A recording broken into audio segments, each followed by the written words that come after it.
Voici notre système d'irrigation qui a réussi, pourtant nous l'avons confectionné à 0 francs. Il y a quelques jours, nous sommes passés ici pour faire un système d'irrigation qui consistait à mettre tout simplement sur pied une bouteille sur laquelle on a fait un petit trou et on a dans ce trou-là mis juste un coton-tige ou bien une tige de coton.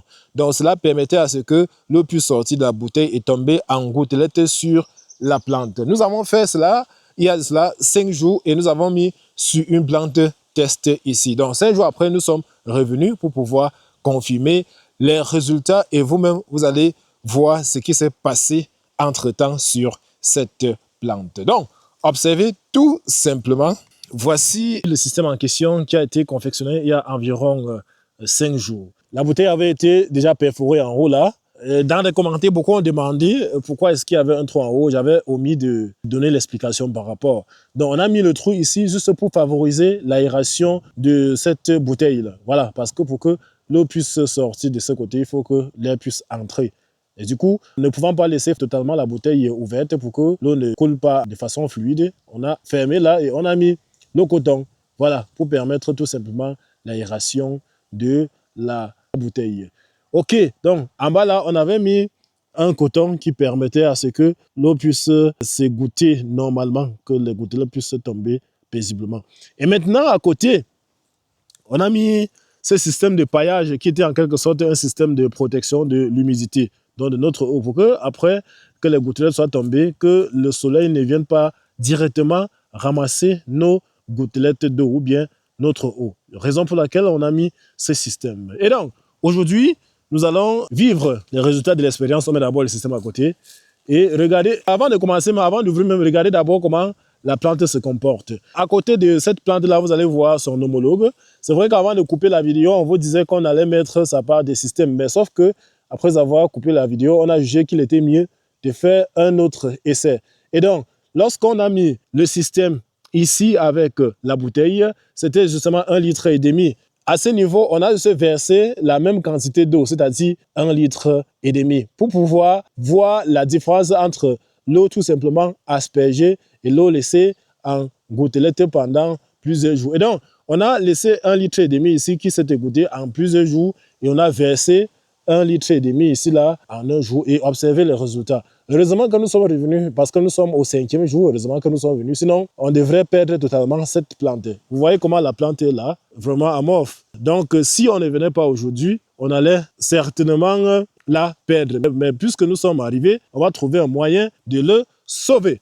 Voilà, donc observez déjà comment les gouttelettes sont tombées là et le sol est resté humide, de telle sorte qu'on peut encore laisser plus de 5 jours, plus d'une semaine et plus de 2 semaines même sans venir ici là chercher encore à arroser. Vous voyez? J'espère que vous allez bien voir. Donc, regardez comment le sol est bien humide là. Est-ce que ça se voit même? Donc, ici là, c'est une ligne un peu sèche parce que le soleil frappait à travers là. Il y avait les tranches de tronc là. Donc, il y avait une fente là, le soleil frappait à travers. C'est pourquoi vous allez voir, il y a en quelque sorte la terre dont la couleur est différente. Mais à côté, ici là, vous voyez comment c'est totalement humide. Vous voyez comment c'est totalement humide à l'intérieur. Voilà. Donc, vous confirmez donc que les petites astuces marchent très bien. On n'est pas forcément obligé d'avoir beaucoup de moyens pour pouvoir faire une protection des plantes. Vous voyez, vous pouvez faire comme ça, même si vous avez 100 plants. Je le dis, en fait, beaucoup doivent comprendre que les astuces que nous partageons ici, c'est pour des personnes qui s'essayent encore. Voilà, c'est pas pour des personnes qui ont déjà atteint des dizaines de milliers d'hectares et consorts. Parce que quand même à ce niveau-là, ça devient industrialisé. Mais sauf qu'il y a beaucoup qui nous appellent là, veulent lancer 20 plants, 30 plants, 40 plants, 50 plants. À 50 plants, il suffit juste de chercher même les bouteilles de 10 litres. Chaque fois, chaque peut-être 2 semaines, vous passez là, vous alimentez. Vos plantes vont résister bien dans la saison sèche. Vous n'aurez rien dépensé, presque. Vous n'aurez rien dépensé à part ramasser les bouteilles là à la poubelle. Voilà. Donc, c'est beaucoup plus destiné à ces personnes-là qui font des trentaines. Même en centaines de plants, vous pouvez bien faire ce genre de système sans aucun souci. Et qui marche d'ailleurs très bien, surtout lorsque vous l'accompagnez avec ce système de paillage, avec les troncs de bananier, ça marche très bien. Et donc, comme on est arrivé, on a confirmé que l'expérience justement marchait. Nous allons faire le même système pour celui-ci dans le but de le réveiller. Je précise que ces plans ont été mis dans le but de faire juste une petite démonstration lors de la formation sur la culture du fruit de la passion que nous avons organisée il y a quelques jours et qui est d'ailleurs toujours en cours et que vous pouvez aussi rejoindre. Donc ça, c'est le plan du fruit de la passion. Là, c'est toujours le plan du fruit de la passion. Donc je disais que la formation est en cours et vous pouvez rejoindre la cohorte de janvier. C'est une formation intitulée « Comment devenir un entrepreneur de la passion en 2025 ». C'est une formation qui est livrée au prix cadeau de 15 000 francs CFA. Et lorsque vous payez les 15 000 francs CFA, on vous donne même encore un bonus de 500 graines de semences. Avec les 500 graines de semences, vous pouvez ensemencer jusqu'à 1/4 d'hectare. Donc, si vous êtes intéressé par une culture comme celle du fruit de la passion, je vous prierai de contacter le numéro pour pouvoir prendre des informations complémentaires. Parce que le fruit de la passion, c'est la culture, je dirais, la culture du siècle. Voilà, c'est la culture du siècle. Je ne connais pas une culture qui pourra vous permettre, avant le siècle prochain, d'avoir les fruits presque tous les jours que vous partez au champ. Voilà, tous les jours. Donc, quand vous vous y prenez très bien, vous respectez toutes les conditions, vous mettez un bon système d'irrigation en saison sèche, vous appliquez le bon itinéraire technique, toute la saison sèche comme toute la saison pluvieuse, vous avez des récoltes chaque fois que vous allez aller au champ, surtout quand vous avez une grande parcelle ou bien vous avez implanté en grande quantité. Chaque fois que vous allez arriver au champ, vous allez toujours rentrer avec des fruits. Et donc, nous allons faire la même expérience. Donc, pour ceux qui n'ont pas vu comment on a confectionné le système la dernière fois, je vais utiliser les moyens de bord comme d'habitude. Voici, ça c'est une boîte de yaourt que j'ai ramassée au sol là. Je vais d'abord essayer de la rincer. Je rappelle que c'est une briquette. Donc, c'est pas une bouteille. On essaie un peu de retirer le yaourt pour que les caillots ne bloquent pas notre coton après.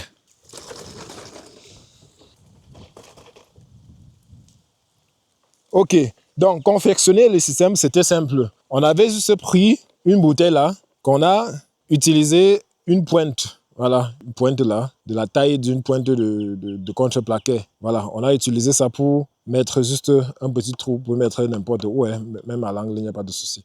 Donc je choisis un petit coin là et je mets le trou. C'est un peu dur. Voilà, on met le trou. Et donc, lorsque le trou est mis, on cherche juste un coton-tige. Un coton-tige avec la tige en plastique sous forme de tube. Parce qu'il y a des cotons-tiges avec la tige en bois. Vous voyez? C'est la tige en plastique. Donc, lorsque vous prenez le coton, vous retirez un côté du coton. Vous retirez le coton d'un côté. OK. Donc, c'est ce côté-là qui sera introduit dans le trou que nous venons. Il faut bien nettoyer, hein. C'est donc ce côté-là qui va être introduit dans le trou que nous venons de mettre ici. Voilà. Il a été introduit. Voilà. Donc, la dernière fois, j'avais mis un trou ici au-dessus. Donc, c'était dans le but de mettre un autre coton pour qu'il y ait aération du milieu. Voilà. Donc, aujourd'hui, puisque je n'ai pas apporté le matériel vraiment adéquat, on va faire autrement. On ne va pas mettre le coton au-dessus, mais pour favoriser l'aération, on va tout simplement essayer d'ouvrir légèrement. On va essayer d'ouvrir légèrement là pour que l'air puisse entrer. Voilà. Donc, voilà tout simplement notre système qui a été confectionné. Et lorsqu'il a été confectionné, qu'est-ce qu'on fait? On met juste de l'eau à l'intérieur. Charge juste ça. OK. On bloque. Bon, pas totalement, hein. Donc, voilà notre système qui a été confectionné. Donc, si on tient là, vous allez voir comment les gouttelettes cherchent à tomber. Voilà. Bon, là, ça tombe difficilement parce que j'ai totalement bloqué, j'ai presque totalement bloqué l'entrée là. Donc, pour pouvoir favoriser la pénétration de l'air qui va justement permettre à ce que l'eau puisse couler normalement, on va légèrement détendre le bouchon.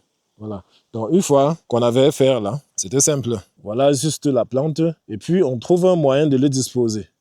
Voilà le dispositif que initialement j'avais prévu pour l'autre. On porte seulement là, on le met. OK. Donc, voilà le pied de la plante. Voilà notre goutte à goutte qui est là en train de se positionner. Voilà. Donc, pour favoriser l'augmentation du débit et autres, je vous montrais comment on pouvait détendre le coton ici. ou bien décompacter le coton qui est légèrement un peu très compact. Voilà, donc on pouvait un peu le détendre là ou bien le décompacter. Et donc, lorsqu'on l'a décompacté, vous allez désormais vous rendre compte que le débit a en quelque sorte augmenté. Voilà, donc c'est très simple les gars. Voilà le débit qui a augmenté. Je pense que ça c'est idéal. Ceci est idéal pour pouvoir suffisamment arroser cette plante. Et donc, une fois qu'on a confectionné déjà le système ici, on peut donc chercher à faire la même chose qu'on a fait tout à l'heure, ou bien qu'on a fait pour le premier, ça veut dire faire un paillage. Le paillage consiste tout simplement à chercher soit des pailles, soit les troncs de bananier, de préférence même, pour venir tout simplement couvrir la question de protéger cette eau qui est en train de descendre. Voilà. Donc, nous allons aller faire la coupe, nous allons aller couper. Vous voyez comment l'eau est en train de descendre là. Voilà, ouais, le débit est très bon. Là, ça ne va pas finir d'un coup. Ça va descendre doucement, doucement, vraiment au bénéfice de cette plante qui était déjà presque morte. Donc, nous en avons encore pour quelques heures ici au champ. On espère qu'avant notre départ, elle se sera encore régénérée ou bien restaurée. Donc, si tel est le cas, on ne manquera pas de filmer cela pour vous. OK. Donc, nous allons aller chercher les troncs de bananier pour justement venir faire le paillage. Nous allons aller chercher les tranches de troncs de bananier pour venir faire le paillage, comme tel a été le cas ici. Voilà. C'est d'ici qu'on avait retiré le tronc qu'on a fait son collaborateur avec. Voilà la souche qui est encore là. Et voilà la tête qui est encore au sol. Je crois qu'il serait mieux de retirer pour celui-ci sur la souche parce que c'est plus volumineux et ça sera plus efficace. Allez. Eh ben. Ok. C'est bon. Donc, notre tronc de bananier est là. On va le trancher. Attention.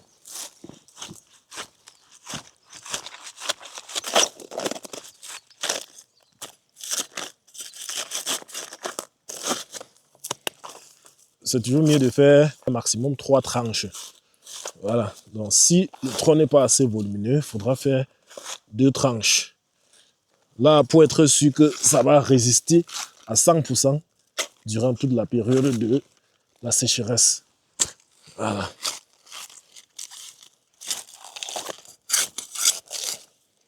Donc, même si ça se désintègre là, au cours de la division, il n'y a pas de souci. Donc, une fois que cela a été fait, c'est simple. Vous prenez juste cela et puis vous couvrez. On protège la plante. On met d'abord notre petit bonhomme là de côté. Protège la plante.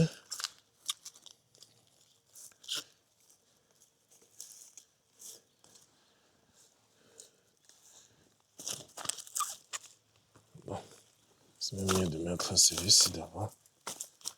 Voilà.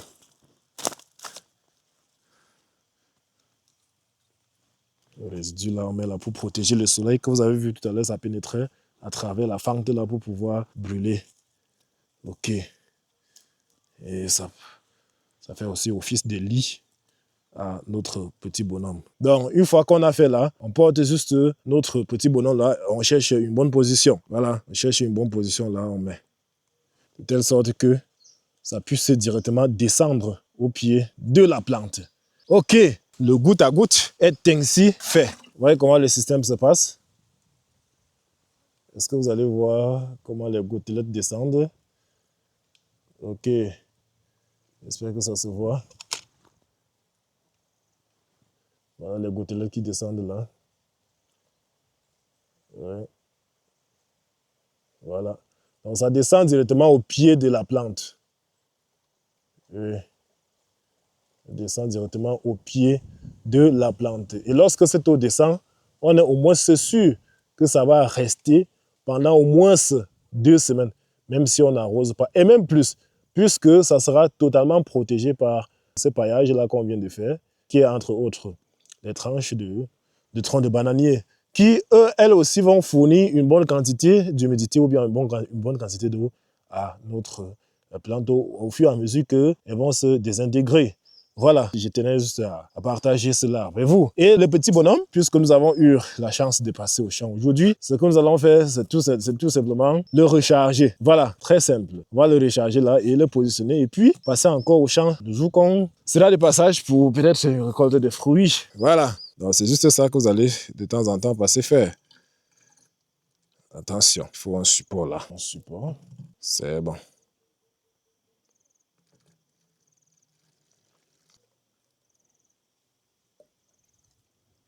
Voilà, donc voilà notre système ainsi rechargé. Et là, qu'est-ce qu'on fait? Voilà une saleté qui est entrée là. On retire pour que ça ne bloque pas notre tube à la fin. Ok, donc on bloque là, tout simplement, et on le repositionne. Donc on fait le lit pour le repositionner là.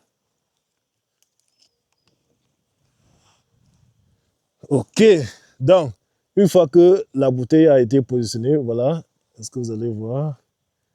Voilà comment l'eau est quelque part là en train de descendre. Est-ce que ça se voit? Oui, ça se voit. L'eau est en train de descendre. OK.